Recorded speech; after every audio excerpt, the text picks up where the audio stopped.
mudaharaad ballaaran ayay maanta waxa ay sameeyeen dumarka ka ganacsada hilibka kuwaasi oo mudaharaadkaasi ay ku sheegeen in ay kaga soo horjeedaan qaabka loo maamulay kawaanka casriga ah ee laga sameeyay dhawaantan magaalada Boorama. Dumarkaasi hilibka ka ganacsada oo aad iyagu u tiro badnaa ayaa waxa ay isaga yimaadeen labada sariimadood ee ugu waaweyn magaalada Boorama kuwaasi oo ku yaala xaafadda Xalane iyo xaafadda kale ee la yiraahdo Axmed Gurey. waxaana ku dhawaaqayeen markii ay markaasi ku soo urureen xarunta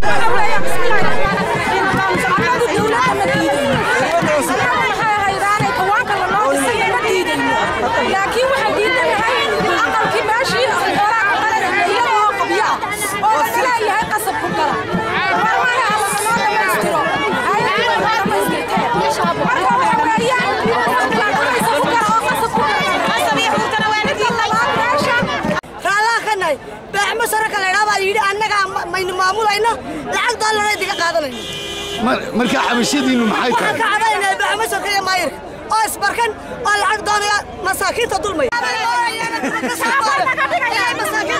marka ma yaa ka dambeeya arinta maayirka ka dambeeya maayir